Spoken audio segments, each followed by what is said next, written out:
Hello fellow cinenthusiasts, my name is Christina and welcome to another Let's Get Reel's movie review. Today's movie I'm going to be reviewing for you is Ant-Man and the Wasp, Marvel's latest movie in their Marvel Cinematic Universe. So Ant-Man and the Wasp takes place 2 years after Captain America Civil War, and Captain America Civil War is where all the Avengers kind of like picked a side, whether they were on Captain America's team or Iron Man's team. I'm not gonna go too deep into Captain America Civil War, but just know that Ant-Man was on Captain America's side, and Captain America's side wasn't particularly the correct choice for how the world was thinking. So poor Scott Lang, who is Ant-Man and who is wonderfully, excellently, brilliantly played by Paul Rudd, has been on house arrest for the past 2 years, and he has been able to do really nothing.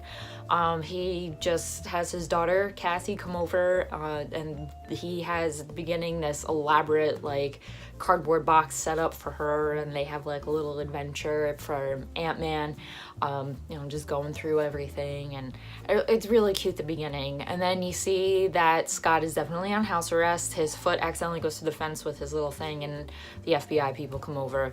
And not long after that, Scott has like a dream that he's back in the quantum realm. In the first Ant-Man, he atomized so small and that he just became particles and he was in this quantum realm, but he was able to come back. And he calls up Hank Pym, played by Michael Douglas, who was the original Ant-Man, who has like Pym Laboratories, and he's a big scientist and everything. And Pym's daughter, Hope Van Dyne, played by Evangeline Lilly. Scott tells Pym and Hope that he actually had a dream that he was back in the quantum realm, but also like this dream, he was Hope's mother, who had been the original Wasp, and she had atomized herself so small when her and Hank, when they were the original Ant-Man and the Wasp, to stop a nuclear bomb, that she went into the quantum realm and hasn't been seen for like 30 years. So Scott tells him that, he had a connection with Hope's mom, and then Hope and Hank come and get Scott out of the house. They set up all this stuff, and they're like, okay, well maybe Janet, Hope's mother, is still in the quantum realm and we can get her out somehow. And Scott has like this quantum connection with her, like mental thing, and they're like, okay, we're gonna go get Janet. But of course, things are not that easy. It would not be a superhero movie, or any movie for that matter, if there were obstacles in the way. There are always obstacles in the way for a superhero. And there's about, let's say, like 2 or 3 different obstacles in this movie.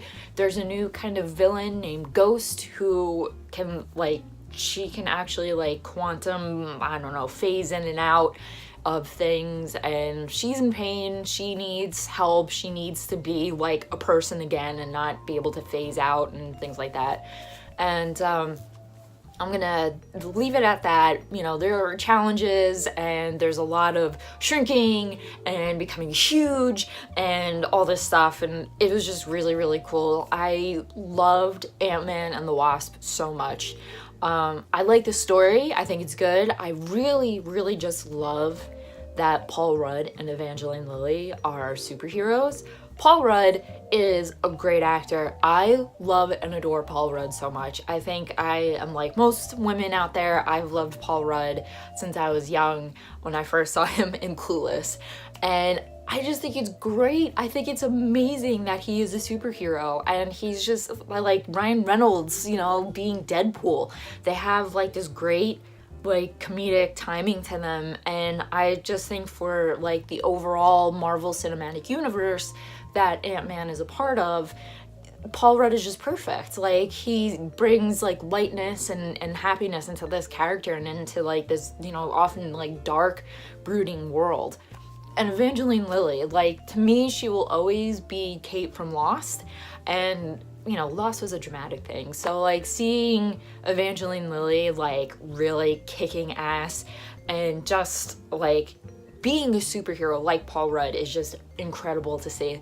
They're both actors that I could never in a million years imagine being superheroes, and for me they just totally knocked the whole superhero thing like out of the park. They were so good, and I like that balance of, you know, the character of Scott being silly and kind of like not serious, and then you have Hope, who is serious. She's really brilliant. She's a scientist like her father, and she's like, you know, she was training to kick ass, and she does.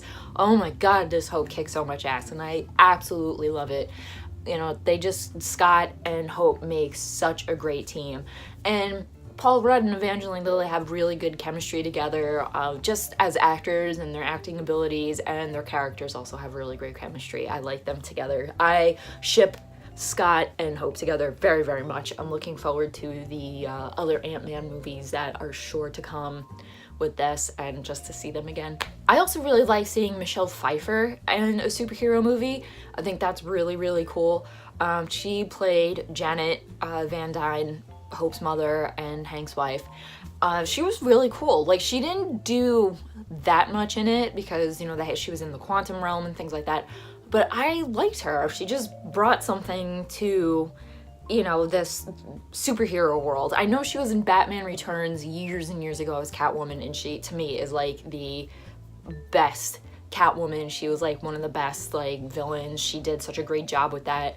But I liked her in this movie. She just, I guess because she's just Michelle Pfeiffer and she's such a great actress, you know, like she really just brought that extra something, maybe like for me, like that love and care into the role. I'm really interested to see her come back in the other Ant-Man movies, because now that she's saved, she kind of has like, because she was in the quantum realm, she's not the same as she used to be. She has some kind of like powers, and I really I'm so excited to see her in the next installment of Ant-Man, however many Ant-Man movies there are after this one. Very much looking forward to seeing what she brings, what the character of Janet brings along with Hank and with Hope and with Scott. It's probably going to be really cool. As far as the story goes, I like the story. I think it was really cool because it was very much a standalone. Like, yes, they mentioned, you know, how Scott went to Germany to fight with Captain America and all that, but it didn't like so much heavily reference all that. Like, there was one scene that was so funny when Scott was talking about working with Captain America, and Hope was just like giving him crap for saying Cap, and that was really cute. But like, it was just good that it stood on its own. I really like that. I like that Scott, you know, was able to get like his focus and Ant-Man.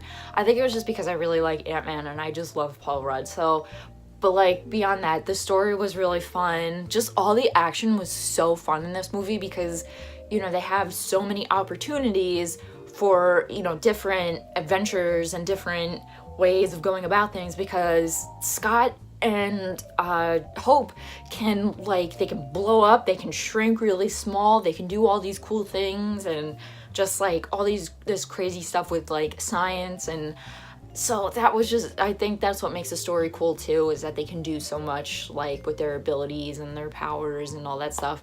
And you know, there's just so much to the story for Ant-Man. It's simple, but it was like a lot of fun to watch. So that was my review of Ant-Man and the Wasp. If you like this review, probably more of a ramble in any way, please give this video a thumbs up. Leave your comments down below if you have seen Ant-Man and the Wasp, if you've seen the original Ant-Man. What did you think of it? Whatever you want to talk about. Do you like Paul Rudd? Do you like Evangeline Lilly? What did you like about the story? What maybe didn't you like about Ant-Man and the Wasp? Leave them in the comments, and also in the comments if you guys have any suggestions of what I should watch next, be them superhero movies, older movies, whatever you guys got. Leave them in the comments below, and if I pick your movie and I watch it, I'll give you a shout out. How cool is that? Who wouldn't want a shout out? And also, don't forget to hit that subscribe button for future Let's Get Reels movie reviews. And also, don't forget to hit that bell notification as well, because sometimes my uploading schedule is not very consistent. I'm working very hard on that. But for the meantime, and for just anyway, hit that bell notification and you will know when I upload new movie reviews. And as always, keep watching movies and stay absolutely fabulous.